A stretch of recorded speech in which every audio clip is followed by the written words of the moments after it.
Hello AOS fans, Robin here, solo in the garage this evening, and I want to have a little talk about some of the stuff that's coming out of this online Gencon. Yes, the world is all upside down, as we all know, and all the big events aren't happening, and Gencon is where usually all the big US companies announce all sorts of exciting stuff. GW get on the act a little bit, but this time I don't know whether they are or not. I'm guessing they're probably not. I haven't seen anything to say that they are, but I've been very excitedly following the Fantasy Flight Games announcement. I've always had a bit of a soft spot for Fantasy Flight, and as our wonderful thumbnail for this video, which was done by our lovely patron Matt, thanks Matt, I've always they turn my head a little bit, much like the famous meme. And this time I think it's even more so. I don't know whether it's because it's online, so I've kind of been following it a little bit more, I'm not sure, although that said, every time I try and tune in for an announcement, something happens on the family front and I haven't actually listened to anything live, but I am very excited by Fantasy Flight's announcements and games at the moment, probably possibly more so than GW, because I've never really been massively into 40k. I know obviously Indomitus is huge, but I've never kind of missed out on the lore there. That wasn't part of my growing up. That was all old world and fantasy battle, which of course is all gone. I haven't quite. I am enjoying Soulbound, but I haven't quite got my teeth into the mortal realms in the same way as I did the old world. But the Marvel and Star Wars on the Fantasy Flight and Atomic Mass games, and I do tend to lump in Fantasy Flight and Atomic Mass games with the two different manufacturers because they're all under the Asmodee umbrella, and I tend to all think of them all as Fantasy Flight games, but there is actually Atomic Mass games, of course, doing the Marvel Crisis Protocol game, and I barely play them, but I just love the worlds that their games are set into. I love the Star Wars world, or Star Wars Legion. I do a little bit of content on that. I've been painting some clones at the moment. I love Crisis Protocol. I bought Crisis Protocol, but it's just sat in the box waiting for the time I've found time to unravel it. And I have also bought Marvel Champions, which hopefully will bring some content for you very soon. I've been playing that this week and I'm really quite enjoying it. So following all these wonderful Gen Con announcements, I'm just really thrilled, and you've probably seen them because you're probably up on it and everything, but I just thought I'd run by them and talk about what I don't know whether we'll play them in the future. I really hope we do. I really hope we have time to play them. And like I say, I'm kind of almost more up for them. I'm loving my Underworlds, but I'm more up for them than some of the more general GW stuff. If only there was more time in the day to record and play these games. So what have Fantasy Flight announced? Well, perhaps top of the list in some ways is the Star Wars stuff. Star Wars is huge, obviously, and but they are only, for me, I don't play X-Wing, I don't play Armada. For me, there's only a very small announcement, but that is that they're bringing out, for Star Wars Legion, they're bringing out Darth Maul and Anakin Skywalker. My kids, I basically buy the models for my kids to enjoy after I've painted them, and I tentatively hand them over, and they're pretty gentle with them, which is nice.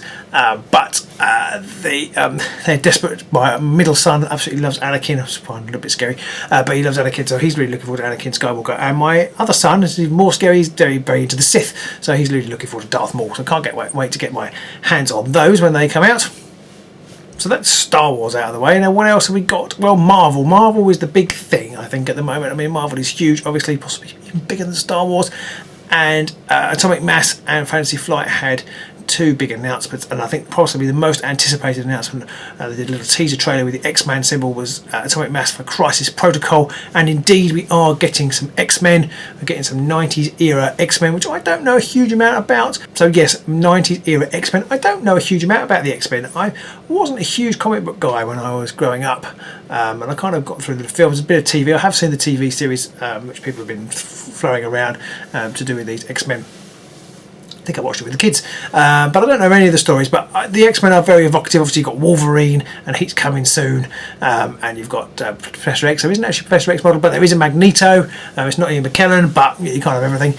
You could have two Ian McKellens, I suppose. You could have Gandalf and Magneto. That'd be quite cool. So they announced these amazing, and I'll flash up some pictures, the amazing new models, and I just love the models. They just, for me, I suppose the comic book universe, whatever it is, whether it be Night models and Batman or Marvel and Crisis Protocol, it's such a, obviously comic book, such a visual medium. It translates really well into miniatures, and the sculpts are great, and you just kind of want to play them and you want to pow and all that kind of stuff. So I haven't played it very much, but I'm really excited. So if you haven't seen it, they're bringing out Wolverine, and they're bringing out Cyclops and Storm, and they're bringing out Beast with Mystique. Wolverine's going to be in a box with Sabretooth, and then there's going to be Magneto and Toad, and they look great. And if that isn't going to push me over into playing Crisis Protocol, I'm not sure what will. Pete is a massive Wolverine fan, so hopefully that'll push him over the line so we can get some games on the table.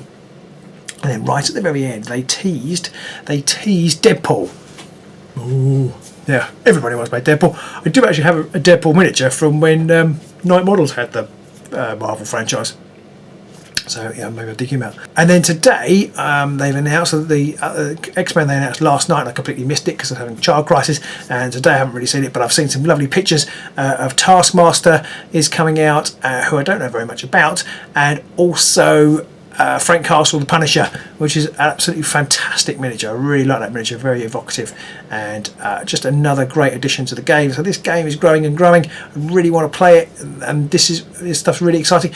We kind of want to make our channel a bit more general. We've been very Underworlds focused. We're trying to try and branch out a little bit. So give us a shout. Which games are you playing, and should we play? I know we've asked that question before, but so I'm talking from a position of ignorance about Crisis Protocol, but I really do like the look of it, and I really want to get into it if we can. But I suppose what I'm into more right now is Marvel Champions, because that's very quick and easy. I can play that on my own. In fact, I'm almost not sure it might actually be better solo, because well, I haven't done a lot of it. I haven't played it at all with anybody else, but I kind of feel like you're just doubling up. Nothing much seems to change, although that is about to change in the future, as I'll come on to in a minute if you haven't already seen it.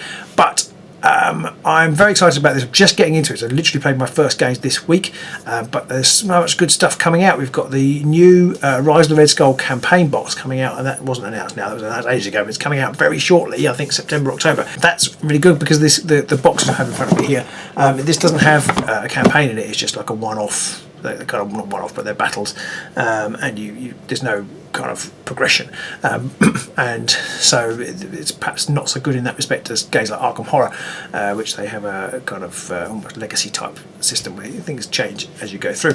I'm really interested to see how the campaign works, and that would be really interesting. I'll probably play it solo. Hopefully we'll get a copy of it. I'll play it solo if people want to see it, but I'm quite excited at the prospect of doing that. Anyway, after that, well, in that box you'll also, as well as I think obviously having the Red Skull, I'm guessing you'll have all new heroes, Hawkeye and Spider-Woman, which are entirely cool, and then shortly afterwards they've got Hulk coming out, I think, and then the Once and Future Kang, which I don't know very much about, but another couple of villain packs are the way these work. Is you get hero packs and villain packs, and you can obviously play the villains against the heroes, but we'll do a whole separate video about that if you haven't played it. And then today, or last night, they announced on the stream, the Fantasy Flight Games stream, that they have got they're doing dual kind of packs. They're doing Ant-Man and Wasp as separate packs, but they have cards in them that join together, and the Ant-Man card grows, which is causing a huge amount of consternation on the internet this afternoon. I think just because people want to put their cards in sleeves and these won't fit. So the V, I can't get too excited about it, but Ant-Man and Wasp, Quicksilver and the Scarlet Witch basically will have a team up keyword, which will enable them to team up, and you get some interactions between heroes that you don't quite get at the moment. You can affect people's things, but you don't get a bonus for actually being together, as far as I know. I haven't played it very much. I've only played a single game, so maybe I'm wrong. But we will have to get Pete and I to play Ant-Man and Wasp, or Scarlet Witch and Quicksilver together, so we can see how that works when the time comes. I can't remember what the release date was though, but that was now. But that's exciting stuff. In my excitement, I completely forgot they also announced the Galaxy's Most Wanted expansion, another campaign expansion that's going to go off in space and bring in Rocket and Groot, which I'm sure will pull even more punters in for this fun card game. And so this game, it looks amazing, and I'm really looking forward to seeing what these new things are going forward. So I'm very, very excited about the Fantasy Flight announcements. They had all sorts of other exciting announcements in the 45-minute in-flight video, and for lots of games I would love to play, but really, really, really don't have time to play, instead of just games I really don't have time to play. But they're right at the very, very end. They announced that in next year they're bringing out an X-Men kind of cooperative dice game. I'm not quite sure how I feel about dice games, but I'll definitely be watching that with interest. They hope they haven't got green dice, because we won't be able to use a dice tower if they do.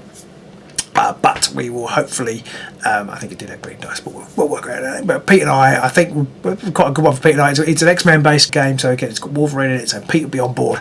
So maybe we can play that, sling some dice. We do like slinging some dice. And Pete's terrible at dice rolls, so hopefully I'll win that game. Oh no, it's cooperative. Anyway, so yeah, really exciting stuff from Fantasy Flight / Atomic Mass Games, Asmodee Umbrella, or Parapluie, I think it's French. They're French, aren't they?